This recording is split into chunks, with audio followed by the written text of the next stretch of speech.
2024 is the year that keeps on giving, and just 2 rounds into the Supercross season, we have already seen so many incredible rounds and finishes in both classes. Let's talk about the ups and downs in San Francisco, brought to you by me. I'm seeking additional sponsorship opportunities for the channel, so shoot me a DM on social or email at rotoxfantasy@gmail.com. Let's work something out. Starting out with a big up goes out to the fans. Bear with me here, everyone throws around the term parity, usually misspelled as parity, but this is what we are talking about. 8 different heat winners, 4 different LCQ winners, 4 different main event hole shots, and 4 different main event winners. 5 different guys on the 450 podium after 2 rounds. The weather definitely played a part in some of that, but hey, that is racing. A quick thumbs down, though, for the broadcast showing Prado getting off a cart to hug some woman in the style of a WWE backstage segment during the last lap of 450 Heat 2.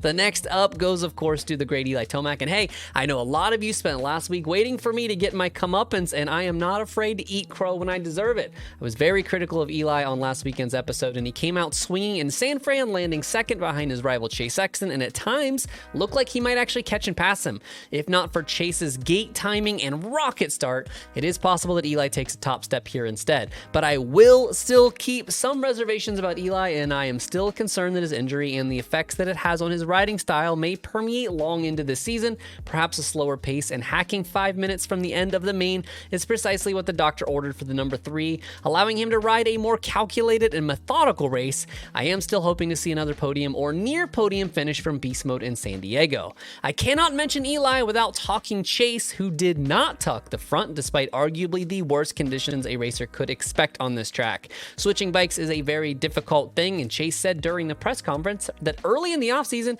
he thought that KTM would be fighting for top 10s, but coming out with a 3-1 start and the only guy to land on both podiums, taking a 7-point lead into round 3, is exactly what Chase needs to do to start building momentum. Aaron Plessinger is riding high after starting his season with 2 top 5s for the first time in his career, and that deserves a thumbs up. In fact, AP is now tied for 3rd in points with 2-time champion Eli Tomac, his highest ranking after 2 rounds in his 450 career. A rather devastating day to bring little Lawrence back down to earth after getting lapped by his former teammate deserves a very delicate thumbs down to the Lawrence brand. Nothing to read too much into the results, as mud is the great equalizer, and both Jet and Hunter landing top 10 is still a reasonable salvage job this early in the title fight.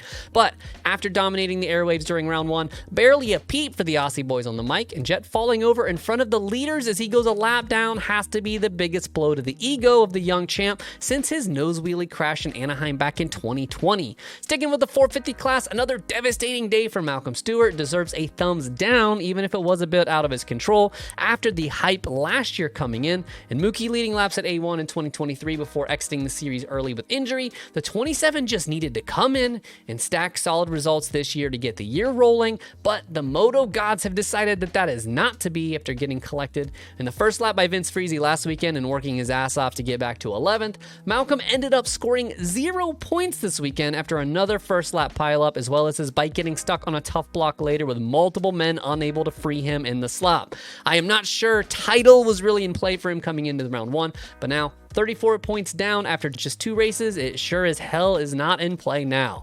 2 sides of the coin collected in that crash at A1 also was Ken Roxon, who charged back for a 9th.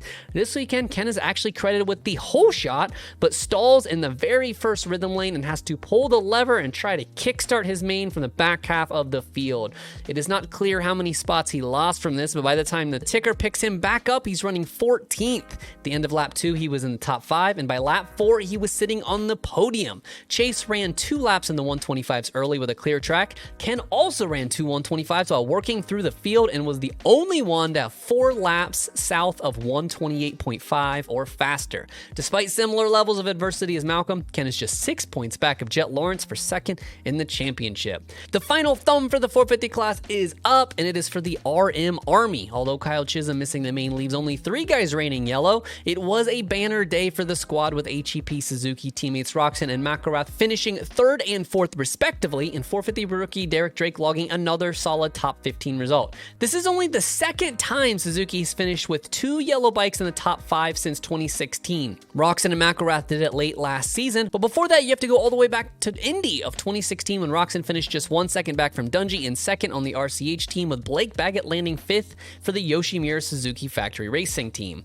250s, we have to start off with a thumbs down for Joe Shimoda. A whole shot that led to a heat race win is the only shining moment of Joe's 2024 campaign thus far, as he has found himself on the ground or in the back of the pack in all 3 other gate drops this year. Joe's first lap fall and subsequent mechanical DNF leaves him 13th in points, 29 back from red plate holder Jordan Smith and 20 back from series favorite RJ Hampshire.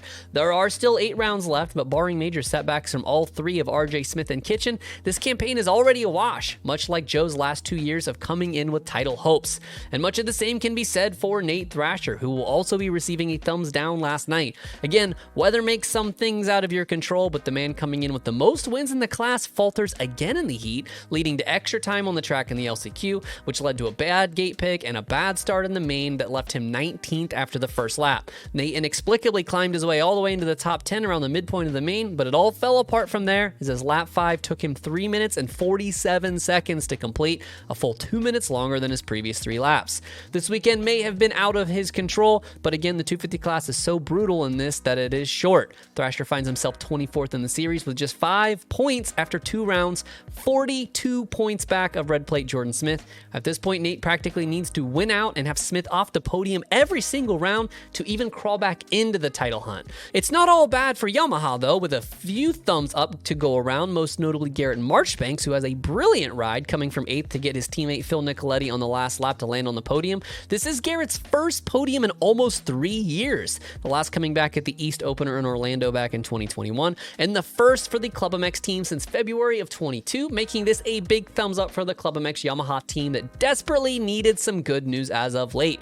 The club equipment is just about as close to factory as a private team can get. They have race-winning talent like Marchbanks and Jeremy Martin, but they have seemingly been haunted by the ghost of JGR, who they sometimes feel like a spiritual successor of after signing former Gibbs alums Alex Martin, Enzo Lopes, and fan favorite Phil Nicoletti. A disastrous look for the team as Phil's bike had issues broadcast on national television that prevented him from lining up in the main. Nicoletti became the first rider in the history of the sport to make the main event and score 0 points with the new point structure of 2024.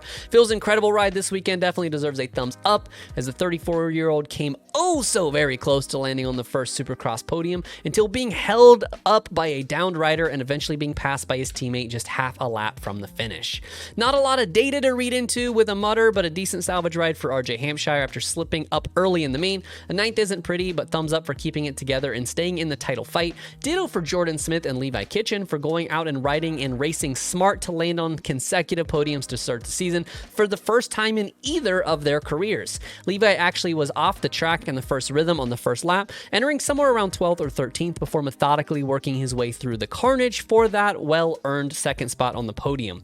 Ryder D's heat race win deserves more attention. He is a rookie. I know he has been on the tip of all of our tongues since he was 4 years old, but we need to go nuts for him like we did Beaumare last weekend. Such a shame that his bike, like many, weren't able to withstand the horrors of a Supercross mud main event. But my personal unsung hero of the night is the number 85 Hunter Yoder with a career best 8th in the mud. This was a clinic of riding in the mud, something Hunter said he has been practicing since he was a kid. Despite a bad gate pick putting him 3 from the very outside, the naturally good starter rode wide into the first turn, pushing into the rhythm lane before cutting over, coming out the only guy outside of the top 5 with any color left on his jersey. The 85 came around the whole shot line around 13th and was 9th by the end of lap 2. It was not blistering speed that got Hunter through the mud, but instead consistency and grit with an average lap time of just 7.1 seconds from his fastest splits, second best behind Levi Kitchen. Whose ride were you most impressed with this weekend? Be sure to let me know in the comments and subscribe to the channel for more breaking news and analysis like this. And if you are interested in working with or sponsoring the channel, be sure to reach out to me on social media via DMs or email me at rotoxfantasy@gmail.com. Thanks as always for watching RotoMoto. My name is Donnie. Keep it pinned to the weekend.